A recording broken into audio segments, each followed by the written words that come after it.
Hello student, class 8 maths का question paper है annual school examination 24-25। तो जिन बच्चों का एग्ज़ाम हो गया है अपने आंसर चेक कर लीजिए। तो इसका सोल्यूशन करेंगे हम। और जिनके एग्ज़ाम अभी नहीं हुए हैं उनके लिए इम्पॉर्टेंट है, इसे अच्छी तरह से प्रैक्टिस कर लेना। इसके अलावा प्लेलिस्ट सेक्शन को भी अच्छी तरह से प्रैक्टिस कर लेना, लिंक मैंने डिस्क्रिप्शन में डाला हुआ है। एंड जिनके एग्ज़ाम हो गए कमेंट करके बताइए कैसा गया एग्ज़ाम। तो ये इसकी सेक्शन ए के क्वेश्चन है। चलिए इनको हम डिटेल में समझते हैं। जिनके एग्ज़ाम नहीं है उनको समझना ज़रूरी है। एंड जिनके हो गए वो अपने आंसर चेक कर लीजिएगा। तो चलिए स्टार्ट करते हैं इसके सोल्यूशन को हम। तो इसका सेक्शन ए के क्वेश्चंस करते हैं, ऑब्जेक्टिव क्वेश्चंस। फर्स्ट क्वेश्चन था 2z-3 इक्वल टू z+2 है तो z-4 कितना होगा। बहुत ही सिंपल सा क्वेश्चन था। यहाँ पे पहले आप इक्वेशन को सॉल्व करोगे एंड देन z निकाल के उसमें से 4 माइनस करना था। तो आई होप सबको तो इजी सा क्वेश्चन लगा होगा ये जिनका हो गया एग्ज़ाम। तो चलिए देखते हैं कैसे करना है। तो यहाँ पे इक्वेशन सॉल्व करनी आई होप सबको आती होगी, नहीं आती तो मैंने प्लेलिस्ट सेक्शन में बहुत सारे वीडियोस में बहुत डिटेल में समझा रखी है। तो आप वहाँ से डिटेल में समझना चाहते हो तो कर लेना। बाकी ऑप्शन वाले क्वेश्चन है तो आपको जल्दी जल्दी सॉल्व करके जस्ट आंसर पे टिक करना था। फिलहाल मैं इसे हल्का सा समझाऊँगी तो थोड़ा टाइम लग सकता है, बट आपको अगर इक्वेशन आती है तो जस्ट आंसर चेक कर लीजिए। इसका आंसर 1 है। तो देखो 2z है -3 है एंड z+2 है। z यहाँ z के पास लाना है क्योंकि ये z वाला लाइक है ना, तो लाइक को लाइक के पास लाते तो ये वाला z इस साइड आएगा तो इसका साइन चेंज हो जाएगा। ये प्लस का है ना तो ये माइनस का हो जाएगा। एंड नंबर को नंबर के पास भेजो तो ये तो अपने जगह पे रहेगा, बट ये वाला नंबर इस साइड जाएगा तो इसका माइनस है तो ये प्लस हो जाता है। ये रूल आई होप सबको आता होगा इक्वेशंस में। तो प्लस प्लस प्लस 5 हो गया और प्लस माइनस माइनस करो, 2z में से 1z माइनस करोगे तो 2 में से 1 गया 1 और z आ जाएगा। तो और साइन जो भी नंबर बढ़ा है ये बढ़ा है तो प्लस का साइन लग गया। तो z आ गया 5। अब आपको तो z-4 निकालना था तो 5 में से 4 को माइनस करना था। 1 आंसर आएगा ए ऑप्शन। तो कमेंट करके बताना किस किस का आंसर ए ऑप्शन आया। ए ऑप्शन है 1 आंसर है इसका। नेक्स्ट क्वेश्चन देखो, यहाँ पे आपको ये देखो कोई भी जो यहाँ सारी रेज है, कहीं भी एक स्ट्रेट लाइन नहीं बनी। अगर स्ट्रेट लाइन बनी होती तो हम कहते, अगर कोई स्ट्रेट लाइन बनी होती है जैसे ऐसे और उसमें 2 एंगल होते तो हम कहते हैं कि इनका सम 180 है, लीनियर पेयर। या फिर एक लाइन के अंदर 3 एंगल बने होते तो हम तब भी तीनों का सम कितना होता है 180। बट क्योंकि इस यहाँ पे सारी रेज है, कहीं भी लाइन पूरी नहीं बन रही ना, तो ये पूरा एक सर्कल बना रही है। और सर्कल में जितने भी एंगल होंगे x 150 64 36, ये सबका एंगल सम जो होता है ना एक सर्कल का वो 360 होता है, याद रखना।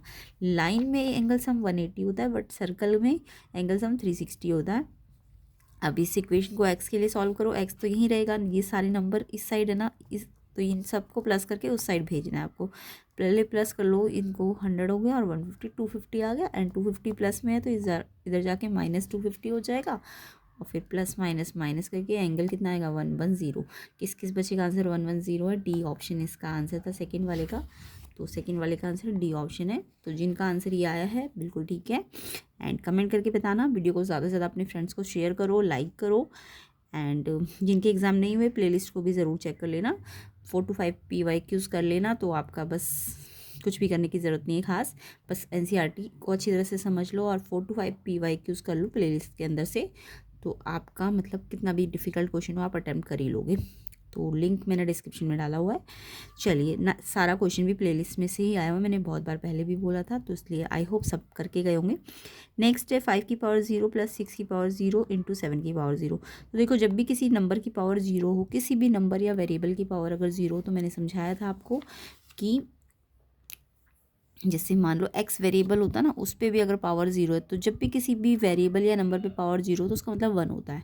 तो यहाँ पे 5 की पावर 0 है तो ये 1 होगा, है ना। 5 की पावर 0 कितना होगा 1 होगा। और 6 की पावर 0 है वो भी 1 होगा, बीच में प्लस का साइन है। फिर 7 की पावर 0 है तो ये भी 1 होगा, मल्टीप्लाई का साइन है। तो 1 और 1 को प्लस करोगे तो 2 आ गया ना, एंड मल्टीप्लाई 1 है तो 2 1 ज़ा 2, 2 आंसर है। सी ऑप्शन इसका आंसर है। तो बहुत ही सिंपल सा क्वेश्चन था, बहुत बार पहले भी समझाया हुआ था। तो सी ऑप्शन इसका आंसर है 2। नेक्स्ट क्वेश्चन देखो, नेक्स्ट क्वेश्चन एक स्क्वायर नंबर है जो एंड हो रहा है 4 पे, और अगर मैं उसका स्क्वायर रूट करूँ तो उसका यूनिट डिजिट में क्या आएगा। तो जब भी कोई भी नंबर 4 पे एंड होता है तो उसका जो स्क्वायर रूट का यूनिट डिजिट होता है वो क्या होना चाहिए। तो ये आपको ना 1 से लेके ना 20 तक के स्क्वायर निकाल के देख लिया कर, खासकर 1 से 10 तक के स्क्वायर निकाल के आपको याद करने होते हैं। तो यहाँ पे अगर लास्ट में स्क्वायर रूट अगर कोई नंबर परफेक्ट स्क्वायर है, जैसे 464, तो देखो ये बोला ना कोई नंबर स्क्वायर है तो उसके लास्ट में 4 आ रहा है, यानी 4 आपके 4 में भी आता है और 8 के 4 और 64 में भी 4 आता है ना। तो यानी ये स्क्वायर नंबर है। अब इनके लास्ट में 4 आ रहा है ना। तो ये 4 किसका स्क्वायर होता है, 2 का स्क्वायर होता है, और 64 किसका स्क्वायर होता है, 8 का स्क्वायर। यानी कि जब मैं 4 का स्क्वायर रूट करूँगी तो वो उसके लास्ट में कितना आएगा, 2 आएगा। या 64 में भी 4 है ना, तो उसके लास्ट में कितना आएगा, 8 आएगा। तो ऐसे आपको 1 से 10 तक के स्क्वायर के याद करने के उनके यूनिट डिजिट में क्या नंबर आता है। तो अगर मेरे को स्क्वायर नंबर के यूनिट डिजिट में पता है 4 है, तो वो 2 और 8 का स्क्वायर होता है ना, यानी उसका स्क्वायर रूट 2 और 8 होगा। अगर लास्ट में मान लो 9 आता है, तो 9 आपका 9 में होता है और 49 में आता है। तो 9 किसका स्क्वायर है, 3 का, और 49 किसका स्क्वायर है, 7 का। तो अगर बोले 9 है अगर परफेक्ट स्क्वायर में यूनिट डिजिट में, तो वो किसका स्क्वायर रूट है, वो 3 और 7, यानी उनके स्क्वायर रूट में यूनिट डिजिट 3 और 7 होगा। तो फिलहाल ये मैंने एक्स्ट्रा बता दिया। इस टाइप में आपको 1 से 10 तक के स्क्वायर नंबर और उनके स्क्वायर रूट याद करने होते हैं। तो अगर लास्ट में 4 है तो वो 2 और 8 उसके स्क्वायर रूट के यूनिट डिजिट में आ जाएगा। सी ऑप्शन इसका आंसर है। किस किस बच्चे ने इसका आंसर 2 और 8 लिखा है, कमेंट करके इसको ज़रूर बता देना मुझे, ठीक है। तो इसका आंसर आपका 2 और 8 है, सी ऑप्शन। तो ऐसे ही कंसेप्ट और डिटेल सोल्यूशन आपको हर एक वीडियो में मिलेंगे। प्लेलिस्ट सेक्शन को ज़रूर चेक कर लेना, लिंक मैंने डिस्क्रिप्शन में डाला हुआ है, आपके लिए बहुत हेल्पफुल रहेगी। नेक्स्ट क्वेश्चन है, the approximate distance of the moon from the earth is this metre, and distance आपको स्टैंडर्ड एक्सपोनेंशियल फॉर्म में लिखनी है। तो यहाँ पे आपको जनरल फॉर्म दी हुई है और स्टैंडर्ड फॉर्म बनानी है। तो बहुत ही सिंपल है। स्टैंडर्ड फॉर्म कैसे बनाते हैं किसी भी जनरल फॉर्म से, ये जनरल या यूजुअल फॉर्म होती है और आपको इसे 10 की पावर में लिखना होता है। स्टैंडर्ड फॉर्म मतलब 10 की पावर।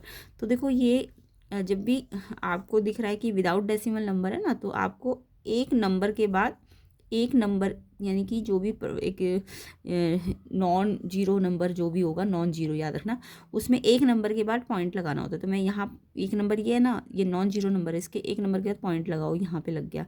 अब आपने पॉइंट अगर यहाँ लगाया है तो इसका मतलब पॉइंट तो वैसे जहाँ पे पॉइंट ना लगाओ, यानी पॉइंट कहाँ माना जाता है, लास्ट में माना जाता है ना। जैसे 5 है तो 5 में पॉइंट कहाँ माना जाएगा, यहाँ तो ना माना जाएगा, 5 में तो पॉइंट यहाँ माना जाएगा।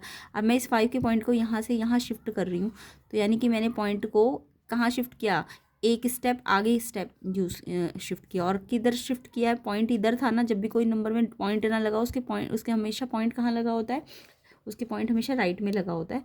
तो अगर मैं उस नंबर में पॉइंट एक, मैं क्या करना चाह रही हूँ, एक स्टेप आगे लगाना चाह रही हूँ, तो यानी कि जब भी हम पॉइंट को इस साइड लेके जाते हैं, यानी कौन सी साइड होती है, लेफ्ट साइड, तो आप लेफ्ट साइड में 10 की पावर क्या कर दोगे, 1 लिख दोगे, है ना, एक स्टेप अगर आगे कर रही हो। अब मैंने पॉइंट यहाँ है ना, जब किसी नंबर में पॉइंट ना हो तो लास्ट में माना जाएगा। अब पॉइंट यहाँ था और मैंने पॉइंट को कितनी आगे शिफ्ट किया, यहाँ पे शिफ्ट किया, क्योंकि हम स्टैंडर्ड फॉर्म में हमेशा पॉइंट एक नंबर के बाद लगाते। तो मैंने यानी यहाँ से उठा के पॉइंट यहाँ शिफ्ट किया है।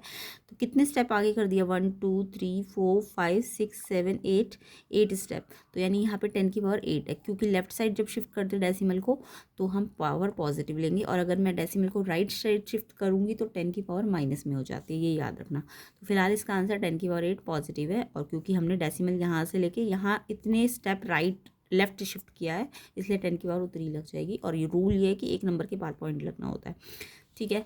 तो ये आपका स्टैंडर्ड फॉर्म का रूल है, इतना आंसर है। आई होप ये तो सबको आती ही होगी। तो इसका आंसर आपका आएगा बी ऑप्शन, क्योंकि हमेशा एक नंबर के बाद पॉइंट लगना चाहिए, और लास्ट से अगर आप यहाँ पे ला रहे हो डेसिमल तो 10 की पावर 8 है। बी ऑप्शन इसका आंसर है। नेक्स्ट क्वेश्चन देखो, तो हिंदी मीडियम वाले भी अपने आंसर चेक कर ही लेना, तो ये आपको पता ही चल गए होंगे। फर्स्ट क्वेश्चन का आंसर आपका 1 है, सेकंड का आंसर इसका टोटल करोगे एक्स निकलेगा आपका, एक्स आएगा आपका 110, डी ऑप्शन है। एंड इसमें 1 1 1 2 1 1 1 1 + 1 2 एंड 2 1, तो 2 1 ज़ा 2 आएगा इसका, सी ऑप्शन। एंड ये 4 किस किस पे आता है, ये 2 या 8 पे आता है, सी ऑप्शन। एंड अभी मैंने समझाया था कि इसका ये वाले को कैसे चेंज करेंगे, बी ऑप्शन इसका आंसर है। अगला देखो, तो आई होप अभी तक आपके सारे क्वेश्चन सही गए होंगे। कमेंट करके बताना जिनके एग्ज़ाम हो गए, और ये भी बताना डिफ़िकल्ट था, इजी था। एग्ज़ाम आपका। Seema weaves 25 basket in 35 days, number of days she will take to weave 100 basket. तो 25 बास्केट वो 35 दिन में वेव कर रही है, तो 100 बास्केट कितने डे लगाएगी वो वेव करने में। तो यहाँ पे आपको जब भी ऐसे क्वेश्चन होते हैं, ये डायरेक्ट या इन्वर्स प्रपोर्शन के होते हैं, तो आप एक बॉक्स बना लिया करो। आपको दो चीज़ें दी, एक नंबर ऑफ बास्केट दिया और एक नंबर ऑफ डेज दिया है ना, दो चीज़ें दी, एक बास्केट और डेज।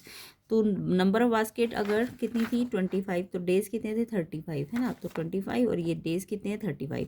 अब आपको क्या गिवन है उसके बाद आपको इसके नंबर ऑफ डेज तो निकालने को बोला और बास्केट दी है 100। तो बास्केट तो आपने नीचे लिखी है, बास्केट तो ऊपर लिखी है ना, तो बास्केट आपकी 100 है, बट डेज आपको निकालने हैं, तो एक्स मान लो।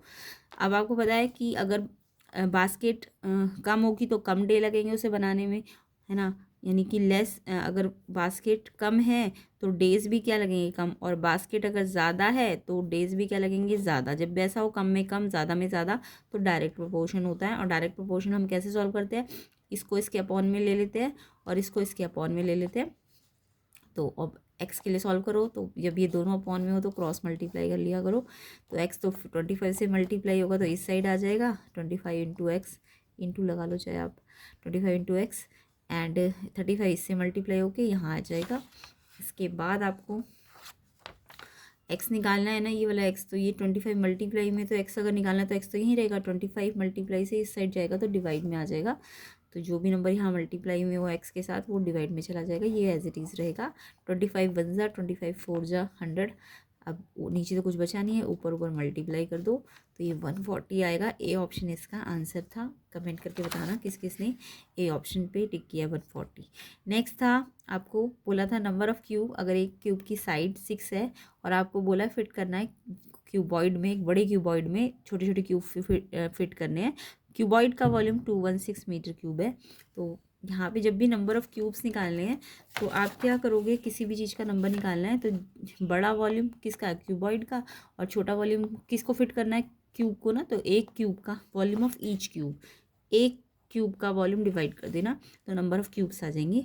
तो वॉल्यूम ऑफ क्यूबॉइड तो आपको गिवन था 216, बट क्यूब की आपको साइड दी हुई थी। अच्छा, वॉल्यूम ऑफ क्यूब क्या होता है, साइड इंटू साइड, पता है ना, क्यूब क्या होता है, साइड इंटू साइड, यानी साइड की पावर 3 होता है इसका वॉल्यूम। और आपको इसकी साइड 6 दी थी, तो 6 कितनी बार लिखोगे, 3 बार है ना, 6 इंटू सिक्स।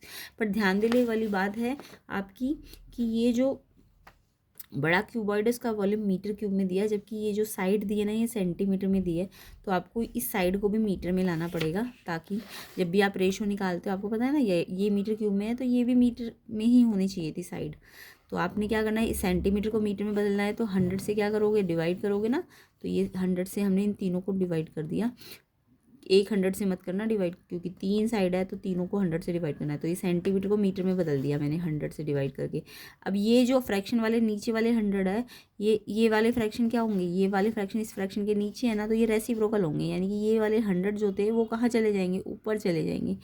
कितनी जीरो, 6 जीरो, तो 6 जीरो आपकी यहाँ 6/100 का 100/6 हो जाएगा ना। तो 100/6 का मतलब 100 तीनों के तीनों ऊपर आ जाएंगे, तो 6 जीरो ऊपर आ जाएंगे इस 216 के साथ। 216 इंटू 100 इंटू 100 इंटू 100, एंड ये 666 नीचे रहेंगे। तो या फिर आप ऐसे भी समझ सकते हो, ये आपका मीटर क्यूब में दिया है और नीचे वाला सेंटीमीटर क्यूब में दिया है, 6 इंटू 6 इंटू 6। तो आपको ये सेंटीमीटर में, तो इसको भी आप मीटर को आप सेंटीमीटर में बदल लो, ठीक है। इसमें मैंने सेंटीमीटर को मीटर में बदला है, आप चाहो तो ऊपर वाले को मीटर में दिया है ना, सेंटीमीटर में बदल लो। तो 1 मीटर होता तो 100 से मल्टीप्लाई करते सेंटीमीटर में बदलने के लिए, बट 3 मीटर है, 3 क्यूब है ना, तो 3 बार 100 से आप मल्टीप्लाई कर लो। तो आप चाहो तो ऊपर वाले को चेंज कर लो मीटर से सेंटीमीटर में। तो ये क्यूब था तो 3 बार 100 से मल्टीप्लाई कर लो। अब ये 666 कितना होता है, 216 होता है, 216 से 216 कट गया 1 पे, और जितनी जीरो है 6 जीरो है ना, तो 6 जीरो लग गई, यानी 10⁶ आंसर आ गया। ए ऑप्शन इसका आंसर है। किस किस बच्चे ने 10⁶ पे टिक किया है कमेंट करके बता देना। नेक्स्ट क्वेश्चन देखो, तो इसका आंसर 10⁶ है। कौन सा ऑप्शन है, ए ऑप्शन है इसका आंसर, है ना, 10⁶ ए ऑप्शन इसका आंसर है। अगला क्वेश्चन आप देखो, ये आपको एक 3D डायग्राम दिया हुआ है, अरेंजमेंट दिया हुआ है आपको ना, ये वाला तो फ्रंट व्यू दिया, देखो फ्रंट व्यू तो इधर वाला है, और साइड व्यू आप जब देखोगे तो ऐसे दिखेगा।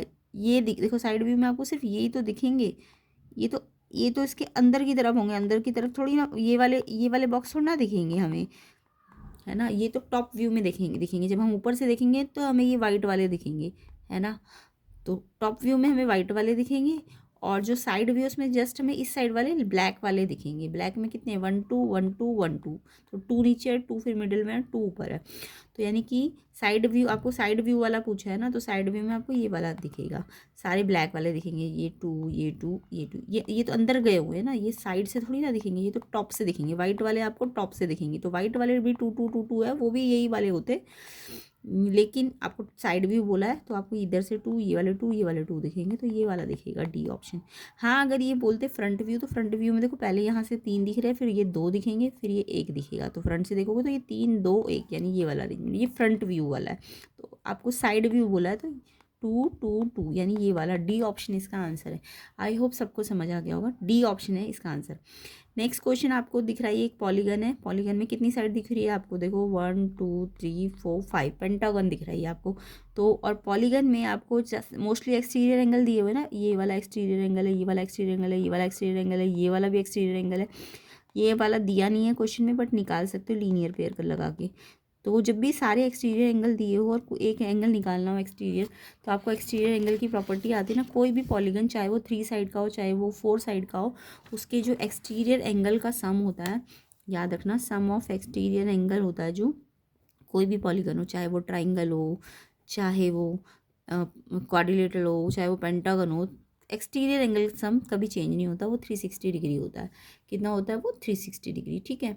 हाँ, इंटीरियर एंगल चेंज होता रहता है, जैसे ट्राइंगल का 180 होता है, क्वाड्रिलेटरल का 360 होता है, पेंटागन का 540 होता है, बट एक्सटीरियर एंगल का सम किसी भी पॉलीगन के लिए सेम रहता है, 360 रहेगा। तो यहाँ पे मेरे को सारे एक्सटीरियर पता है, ये 90 है, देखो ये बॉक्स बना है, यानी ये वाला एक्सटीरियर 90 है, ये 60 है, ये एक्स है, ये वाला आपको निकालना है एक्स है, और ये वाला 40 है इधर वाला एक्सटीरियर, और ये वाला आपको नहीं पता बट आप निकाल लो पहले से। ये लीनियर पेयर बना रहे, ये दो एक लाइन में बने हुए हैं ना, तो 1 + 89, 1 और 89 का सम कितना होगा, 180 होगा, क्योंकि लीनियर पेयर है। तो एंगल 1 निकालो, कैसे आएगा, 180 में से 89 को इधर ले जाके माइनस कर दो, तो ये एंगल 1 आ गया 90। अब आपको एंगल 1 भी एक्सटीरियर एंगल मिल गया। अब आप एक्सटीरियर एंगल की प्रॉपर्टी लगा दो, जितने 5 एंगल है ना इसमें एक्सटीरियर, तो सबका सम कितना होना चाहिए, 360। तो एक है एक्स, एक है 60, एक है 90। एंगल 1 अभी मैंने निकाला था, है ना, लीनियर करके, तो एंगल 1 की जगह मैंने रख दिया ये 91 प्लस में 40, 60 90 150 40 190, एंड ये वाला 91। एक्स निकालना है इक्वल टू 360। अब एक्स निकालना है तो एक्स को तो यहीं रखो, ये जो दोनों नंबर यहाँ प्लस हो रहे हैं, प्लस नंबर्स को तो उस साइड लेके जाओगे ना, पहले प्लस करो, ये आएगा 281, एक्स प्लस 281 इक्वल टू 360। अब ये 281 को इस साइड लेके जाके माइनस कर दो, तो ये 79 आ जाएगा। तो एक्स की वैल्यू 79 डिग्री, किस किस का आंसर है, ए ऑप्शन पे कमेंट करके बताना। तो इसका आंसर आपका 79 डिग्री आएगा। आई होप सबका आंसर 79 डिग्री आया हो, एंड जिनके एग्ज़ाम नहीं हुए उन्हें अच्छी तरह से ये प्रॉपर्टी आनी चाहिए। नेक्स्ट क्वेश्चन देखो, नेक्स्ट क्वेश्चन है, क्यूब रूट 4096 का दिया हुआ है आपको, 16 निकालने की जरूरत नहीं, गिवन है ऑलरेडी। क्यूब रूट है ये, ठीक है, क्यूब रूट दिया हुआ है आपको।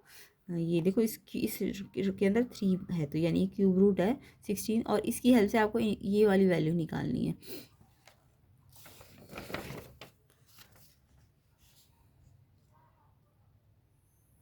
यानी आपको 4096 का क्यूब रूट, यानी इसके अंदर 3 है ना, तो ये क्यूब रूट आपको गिवन है ऑलरेडी। आपको ये वाला निकालना है। अब इसमें देखो यहाँ पे पॉइंट लगा हुआ है, तो ये भी क्यूब रूट ही है, बट ये पॉइंट लगा हुआ है, और सेम नंबर तो वही चीज़ है जो यहाँ है, वो भी यहाँ पे भी वही है, 4096 है ना, 4096। तो यहाँ मुझे 4096 दिया, बट यहाँ पे पॉइंट भी लगा है, तो मैं क्या कर सकती हूँ, इसका पॉइंट हटा दूंगी। तो पॉइंट हटाऊंगी तो 1 2 3 के बाद पॉइंट था ना, तो नीचे 1000 आ जाएगा। ये पता है ना, जब पॉइंट हटेगा तो जितनी डेसिमल के बाद है उतनी जीरो नीचे आ जाएगी। और इसका तो ऑलरेडी मुझे दिया हुआ है, यहाँ तो कोई पॉइंट नहीं लगा क्वेश्चन में, तो ये तो मुझे ऑलरेडी 16 दिया हुआ है, तो इसका डायरेक्ट क्यूब रूट मुझे 16 दिया हुआ है। अब मैंने 4096 का क्यूब रूट, तो ये क्यूब रूट पूरे पे लगाया ना, तो ऊपर वाले पे भी लगाया, नीचे वाले पे। इसका क्यूब रूट मुझे पता है कितना है, 16, और 1000 का भी पता है मुझे। 1000 कैसे लिख सकते हो, 10 × 10 × 10, और क्यूब रूट में अगर 3 3 के ग्रुप है, तो क्यूब रूट जब 3 के ग्रुप में होता है तो एक नंबर बाहर आ जाता है। क्यूब है तो 3 के पेयर में से, 3 के ग्रुप में से एक 10 बाहर आ जाएगा, तो यानी इसका कितना होगा, 10। तो ये क्यूब रूट हट गया। अब 16/10 का मतलब एक जीरो है तो एक के बाद डेसिमल लगा दो, 16/10 है तो 10 का मतलब एक डेसिमल लग गया 1.6 एंड ये as it is.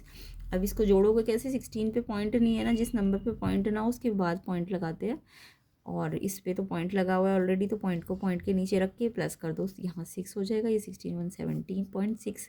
C option इसका आंसर है।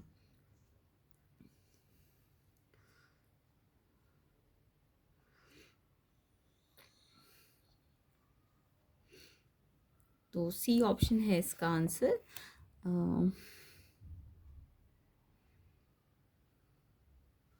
17.6। नेक्स्ट क्वेश्चन देखो, 49p² -36 के फैक्टर्स पूछे हैं। तो बहुत ही सिंपल सा क्वेश्चन था ये। देखो ये आपका इसका फैक्टर का मतलब ये आइडेंटिटी बन रही होगी कुछ ना कुछ। तो ये देखो p पे स्क्वायर है, 49 पे स्क्वायर नहीं लगा है। आपको पता है 49 भी 7 का स्क्वायर हो सकता है, 49 क्या हो सकता है 7 का स्क्वायर। अच्छा ये स्क्वायर सिर्फ पी पे है, तो मुझे अगर पूरे पे स्क्वायर लगाना है तो ये किसका स्क्वायर है 7 का, और ये पी का। तो मैं 7 पी पे, अगर ये स्क्वायर बोलूँ तो ये इस पे नहीं है, ये सिर्फ पी पे है, तो इसको भी स्क्वायर में बदलो। 49 किसका होता है 7 का, तो 7 पी और इकट्ठा स्क्वायर लगा दिया। ऐसे 36 6 का स्क्वायर होता है। अब ये आइडेंटिटी बन गई ए का स्क्वायर माइनस बी का स्क्वायर। ये आइडेंटिटी होती है ए प्लस बी ए माइनस बी, पहले भी कराई हुई है। अब ए क्या है, ए जो ब्रैकेट के अंदर है 7p, और बी क्या है 6 है। तो एक बार प्लस कर दो एक बार माइनस कर दो, ये डी ऑप्शन इसका आंसर है। 7p, एक प्लस का होना चाहिए 6 और एक माइनस का, तो डी ऑप्शन इसका आंसर है। किस किस बच्चे ने डी पे टिक किया 11th का आंसर कमेंट करना।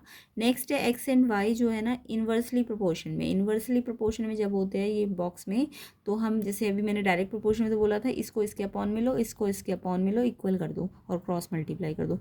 बट जब इन्वर्स प्रोपोर्शन होता है ना, तो जब भी कोई चीज़ इन्वर्स प्रोपोर्शन में होती है तो इनको डिवाइड नहीं करना, इसको इससे मल्टीप्लाई करना है। ऐसे ही इसको भी इससे मल्टीप्लाई करना और इक्वल कर देना है। तो इन्वर्स प्रोपोर्शन में मल्टीप्लाई करते हैं, इसको इससे और फिर इक्वल कर देते हैं। तो ए निकालना है, तो ये 45 जो मल्टीप्लाई है इस साइड ए के साथ, तो ए निकालना है, तो ये नंबर यहाँ मल्टीप्लाई से यहाँ डिवाइड में आ जाएगा नीचे, और 45 1 जा, 45 2 जा, और फिर 2 से 10 मल्टीप्लाई होकर 20 आ जाएगा आंसर। बी ऑप्शन इसका आंसर है। तो किस किस बच्चे ने बी ऑप्शन पे टिक किया है 20, तो ये इसका करेक्ट आंसर है। नेक्स्ट सेक्शन बी पे आते हैं जल्दी से, और उसके बाद सेक्शन सी को करेंगे। तो सेक्शन बी है आपका, in the following figure of A ship HABD GCF, ये दो पैरेललोग्राम है, फाइंड करना है एक्स। तो ये आपका NCERT का ही क्वेश्चन है। तो यहाँ पे आपको दो पैरेललोग्राम गिवन है क्वेश्चन में। तो क्वेश्चन नंबर 2 है ये। अभी तक 1 ही था, उसके 12 पार्ट थे। अब ये सेकंड वाले में आपको ये एक डायग्राम दे दिया। पहले तो सबसे बाहर एक ट्रैपिज्म दे दिया ABEF है ना। अब इस ट्रैपिज्म को हमने क्या करा, ऐसे करके एक लाइन ड्रॉ की। तो ये वाली लाइन से अगर देखूँ तो ये जो HABD बन रहा है, HABD है ना, ये एक पैरेललोग्राम है। और ऐसे एक पैरेललोग्राम ये बन रहा है CGCEF है ना, ये भी एक पैरेललोग्राम है। तो मैंने क्या करा, ये वाला पैरेललोग्राम पहले ले लिया, HABD वाला। HABD अगर पैरेललोग्राम है तो अगर ये वाला एंगल B दिया है, तो ये देखो ये एक्स निकालना है ना, एक्स निकालना है क्वेश्चन में। तो एक्स तो इस ट्राइंगल के अंदर बन रहा है ना, एक्स क्या बन रहा है इस ट्राइंगल के अंदर। तो इस ट्राइंगल के अगर मैं एक्स निकालना चाहती हूँ तो ये वाले दो एंगल निकालने पड़ेंगे। तो मैंने इनको शॉर्ट नेम दे दिए 1 2 3 4। तो अब अगर मैं HABD को देखूँ तो अगर ये पैरेललोग्राम है, तो कोई भी पैरेललोग्राम में क्या होता है, अगर ये एंगल दिया है तो ये एंगल पता है तो ये भी निकल जाएगा। अपोजिट एंगल इक्वल होते हैं किसी भी पैरेललोग्राम के। तो ये अगर पैरेललोग्राम है HABD तो ये 130 है, तो ये वाला एंगल 1 जो है ना इस साइड ये पैरेललोग्राम के जो अंदर है, ये दोनों अपोजिट एंगल बना रहे हैं। तो एंगल BH के इक्वल हो जाएगा 130, क्योंकि ये 130 तो ये भी 130 है, अपोजिट एंगल इक्वल होता है। और एंगल H को मैंने शॉर्ट नेम दिया है एंगल 1, तो एंगल 1 130 आ जाएगा। अब एंगल 1 पता है 2 निकल जाएगा, क्योंकि मुझे तो 2 चाहिए, क्योंकि ये एक्स तो इस ट्राइंगल के अंदर है ना, तो 2 चाहिए होगा। तो 1 और 2 लीनियर पेयर बना रहे हैं, तो 1 और 2 लीनियर पेयर बना रहे हैं, तो 180 होता है लीनियर पेयर। अब 1 आपने निकाला 130 आया था अभी, plus angle 2 equal to 180। Angle 2 निकालना है तो 130 को इधर जाके माइनस करो, तो एंगल 2 आ गया 50। अब इस ट्राइंगल में एंगल 2 मिल गया। अब एंगल 4 निकालने के लिए पहले एंगल 3 निकालना पड़ेगा। एंगल 3 कैसे निकालोगे, अब ये वाला पैरेललोग्राम लो, इसका नाम क्या है दूसरे वाले पैरेललोग्राम का, ये है GCEF, ये भी एक पैरेललोग्राम है। अब GCF में आपको क्या दिख रहा है, GCF में जो पैरेललोग्राम में दिख रहा है, ये वाला एंगल अगर मिल जाए 3 तो 4 भी आ जाएगा लीनियर पेयर से। बट 3 के लिए मेरे को अपोजिट एंगल ये वाला थोड़ी ना दिया है, यहाँ थोड़ी ना दिया है आपको, ये सामने वाला एंगल दिया है, यानी एडजेसेंट एंगल दिया है आपको। तो अब आपको अपोजिट एंगल ना लगा के एडजेसेंट एंगल निकालना पड़ेगा। 3 + 30, एंगल 3 और 30 का सम कितना होता है, एंगल G और F का 180, ये एडजेसेंट एंगल है। सम ऑफ एडजेसेंट एंगल किसी भी पैरेललोग्राम का कितना होता है एडजेसेंट एंगल का सम। एंगल जी और एफ जो है ये एडजेसेंट एंगल बना रहे हैं, यानी 3 और 30, एंगल 3 और 30 एडजेसेंट एंगल 180 होता है। तो एंगल 3 निकालना है तो 30 को वहाँ ले जाके माइनस करो तो ये आ गया 150। बट मुझे 3 थोड़ा ना चाहिए, मुझे तो 4 चाहिए, क्योंकि एक्स जो है वो 2 और 4 से निकलेगा। तो 4 लीनियर पेयर बना रहा है 3 के साथ, तो 3 + 4 180 होता है। तो एंगल 4 कैसे आएगा, 3 को वहाँ ले जाके माइनस करो, 3 कितना आया था 150, तो 180 - 150 30 आ जाएगा, है ना। तो ये 30 आ गया। ये कितना आया था पहले 130, तो ये एंगल ये 50 आया है एंगल 2 और 4 आया है 30। तो अब मैं ट्रायंगल सम लगाऊंगी, तो इस ट्रायंगल के अंदर 3 एंगल है, एक्स एंगल 2 एंगल 4। तो एक्स एंगल 2 एंगल 4 का सम 180 होता है, क्योंकि ट्रायंगल सम 180 होता है। तो एक्स निकालना है, एंगल 2 कितना आया था, अभी निकाला था ना 50 रख दो, एंगल 4 भी निकाला 30 आया, एंड इक्वल टू 180। 50 और 30 कितना होता है 80 को वहाँ ले जाके माइनस करो, तो 180 में से जब 80 माइनस करोगे तो x 100 आ जाएगा। तो x की वैल्यू कितनी आ जाएगी 100। तो 100 आपका आंसर था। ऐसे करके एनसीईआरटी का क्वेश्चन है। ठीक है, नेक्स्ट क्वेश्चन देखो। नेक्स्ट क्वेश्चन में आपको दिया है -2 की पावर 3 -2 की पावर 6 से मल्टीप्लाई हो रहा है, इक्वल टू -2 की पावर 2m - 6। इसको सॉल्व करना है और m निकालना है। तो ये क्वेश्चन कुछ इस तरीके से है।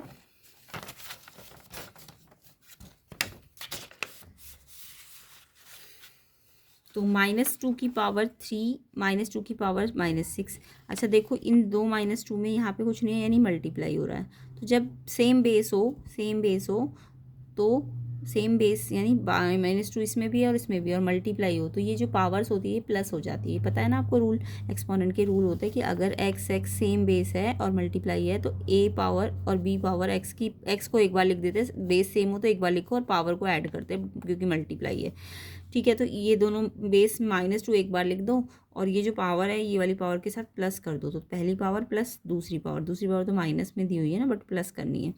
ऐसे ही ये वाले बेस पे कितनी पावर है 2m - 6, ये इक्वल के बाद है।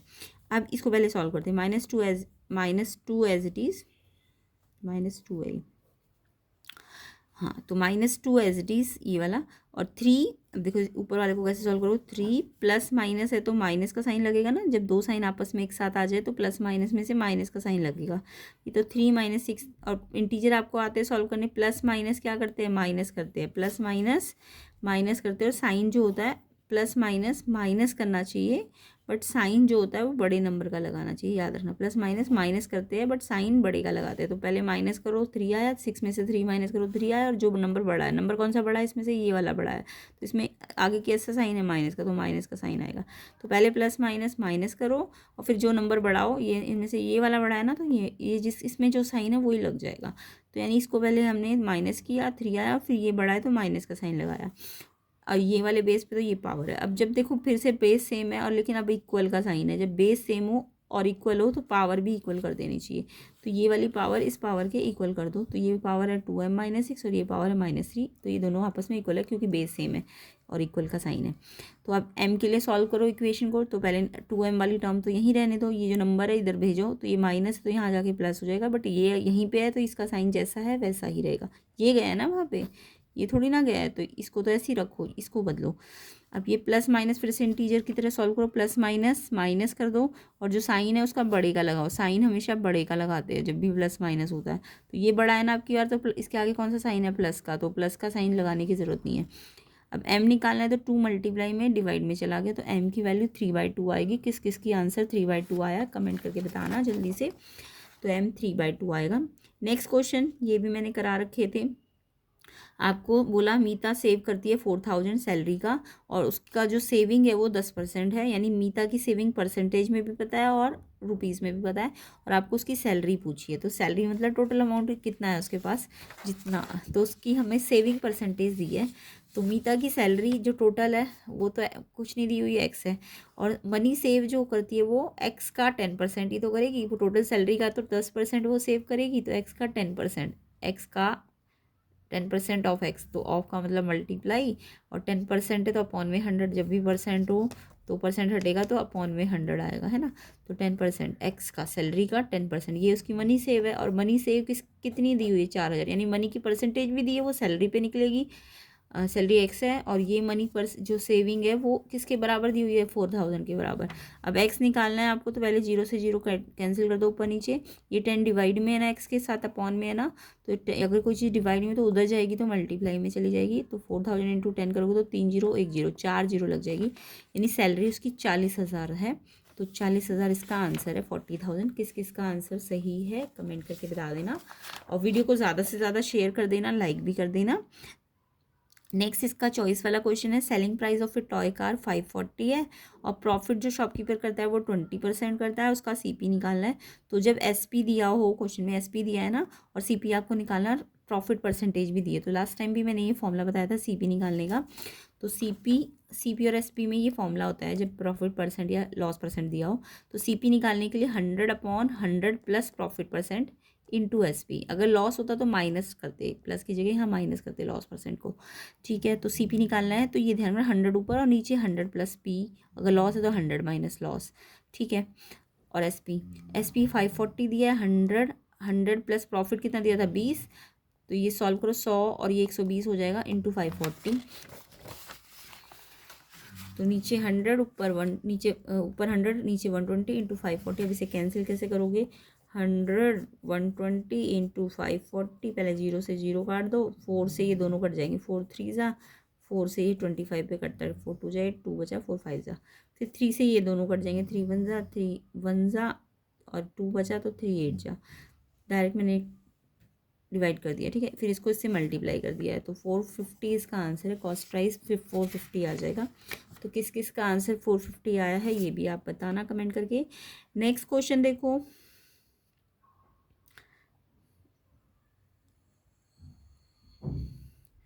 नेक्स्ट क्वेश्चन है आपका, वरुण ने एक पेयर ऑफ स्केट बाय किया और सेल पे, और उसको डिस्काउंट मिला 20% का, और अगर वरुण ने 1920 पे किया तो उसका मार्क प्राइस कितना था। तो जब भी डिस्काउंट दिया होता है तो आपको मार्क प्राइस, डिस्काउंट हमेशा किस पे निकलता है, मार्क प्राइस पे। जैसे प्रॉफिट या लॉस किस पे निकलता है, सीपी कॉस्ट प्राइस पे, लेकिन डिस्काउंट या फिर जो सेल्स टैक्स होता है वो हमेशा मार्क प्राइस पे निकलता है।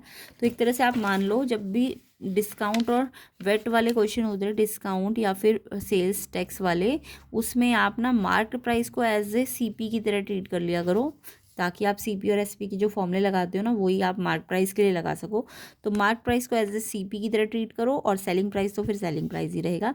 तो यहाँ पे मेरे को क्वेश्चन में उसका उसने कितना पे किया, पे का मतलब उसने सेलिंग, उसने कितने पे करने का मतलब सेलिंग प्राइस है ना, तो उसने कितना पे किया यानी सेलिंग प्राइस दिया 1920, डिस्काउंट परसेंट भी दिया 20%, और मार्क प्राइस आपको निकालना है। तो अभी थोड़ी देर पहले मैंने कॉस्ट प्राइस या मार्क प्राइस सेम ही है ना, बस कॉस्ट प्राइस में प्रॉफिट या लॉस होता है यहाँ पे, तो कॉस्ट प्राइस मतलब मार्क प्राइस की तरह, तो यहाँ पे कॉस्ट की जगह मार्क प्राइस लिख दो और एसपी तो एसपी रहेगा, और प्रॉफिट की जगह डिस्काउंट लिखोगे, लेकिन डिस्काउंट प्लस नहीं होता, डिस्काउंट हमेशा माइनस होता है। यानी कि आप जब भी डिस्काउंट या सेल्स टैक्स वाले क्वेश्चन होंगे तो फॉर्मूला जो सीपी और एसपी वाला याद किया है वही लगा दो, बट मार्क प्राइस को आप सीपी की तरह ट्रीट करना।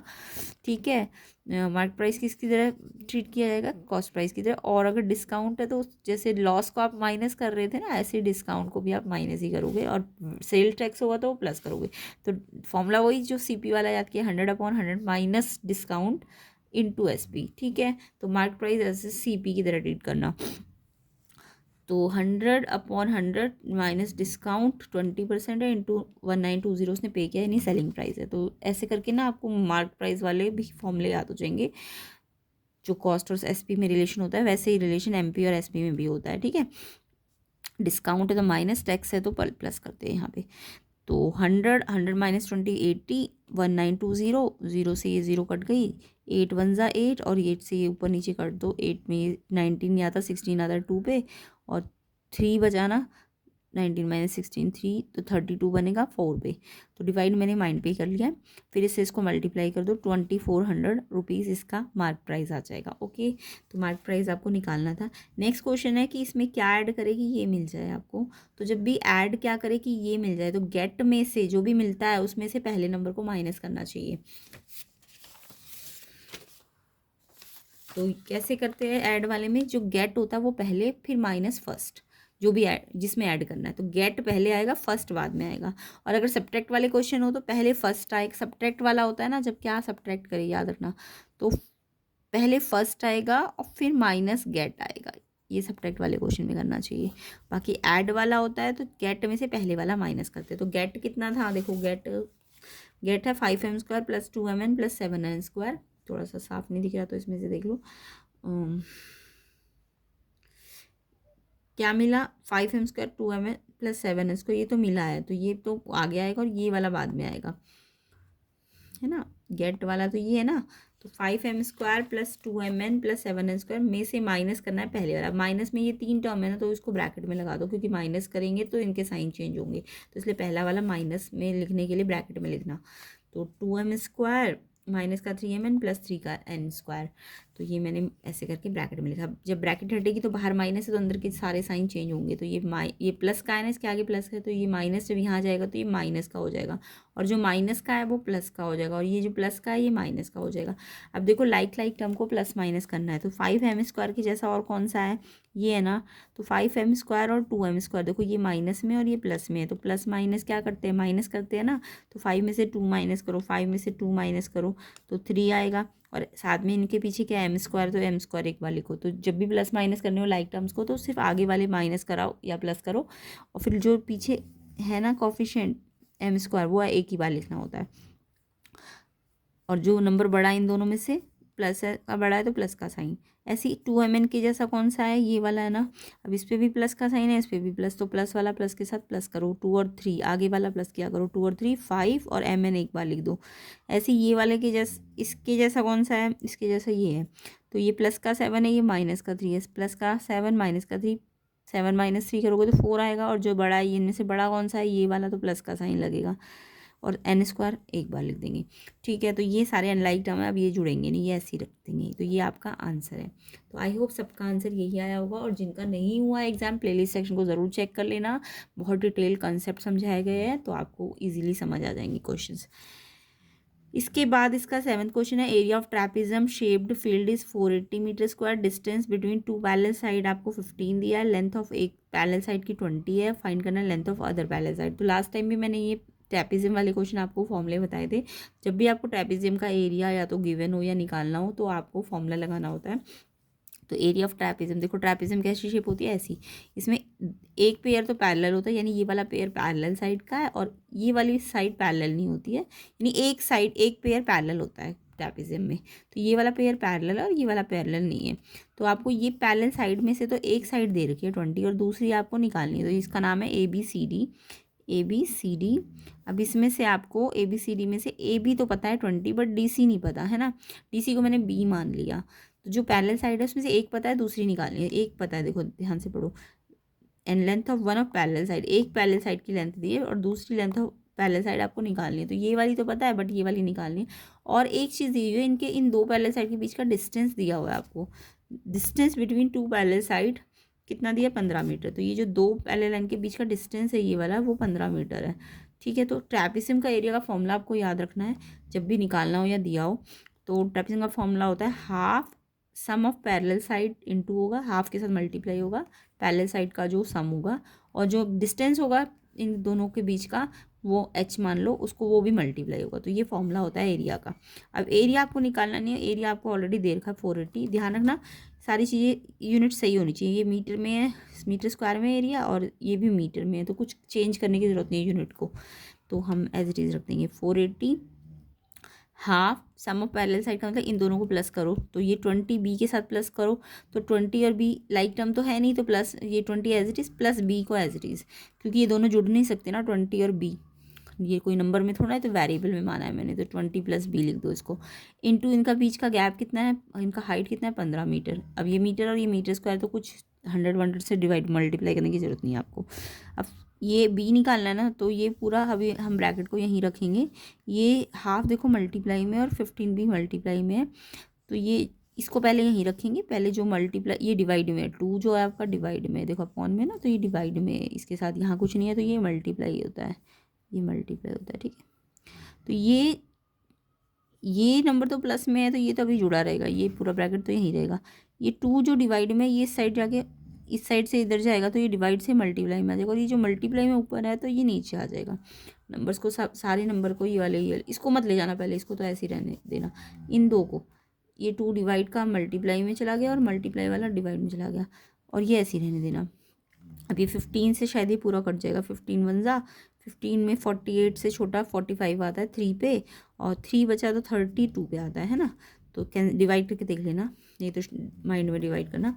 फिर 32 इंटू 2 कितना होता है 64। अब ये बी निकालना है तो ये 20 प्लस में है, तो 20 यहाँ प्लस में है तो इस साइड आके माइनस में हो जाएगा, तो बी की वैल्यू 44 आ जाएगी। तो जो सेकंड पैरेलल साइड है वो 44 आएगी मीटर में, तो 44 मीटर इसका आंसर होगा। किस किस का आंसर ये आया है जल्दी से कमेंट कर देना। तो इस तरीके से हमारे सेक्शन ए और बी कंप्लीट होते हैं। सेक्शन ए में आप मुझे सारे के सारे बच्चे कमेंट करके बताना 12 में से कितने सही है आपके, और सेक्शन बी में कितने क्वेश्चन सही है। अब हम इसके सेक्शन सी को और सेक्शन डी और सेक्शन ई की वीडियो को नेक्स्ट पार्ट में कवर कर लेंगे। तो ये सारे क्वेश्चंस हम नेक्स्ट पार्ट में कवर करेंगे। वीडियो को ज़्यादा से ज़्यादा शेयर ज़रूर करना, लाइक कर देना, चैनल में नहीं हो तो सब्सक्राइब भी कर देना। तो ये सारे सॉल्यूशंस आपको मिलेंगे नेक्स्ट पार्ट में। और प्लेलिस्ट सेक्शन को ज़रूर चेक कर लेना, जिनके एग्ज़ाम अभी नहीं हुए हैं उनके लिए इम्पॉर्टेंट है बहुत ज़्यादा। तो PYQ ज़रूर करके जाना, लिंक मैं डिस्क्रिप्शन में डालूंगी। ये इसके सेक्शन ई के केस बेस्ड क्वेश्चंस है।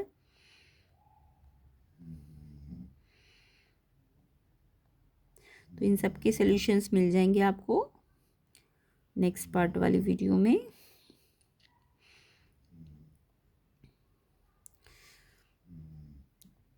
तो कमेंट करके बताना जिनका एग्ज़ाम हो गया कितने सही है, सारे बच्चे मुझे बताना सेक्शन ए और सेक्शन बी में कितने कितने क्वेश्चन सही है। और आई होप सबका ही पेपर अच्छा गया हो। बाकी साइंस की प्रैक्टिस भी आप कर सकते हो, साइंस की प्लेलिस्ट भी बनी हुई है, उसको भी आप चेक कर लेना। एंड वीडियो को लाइक और शेयर ज़रूर करना, चैनल में नए हो तो सब्सक्राइब ज़रूर करना।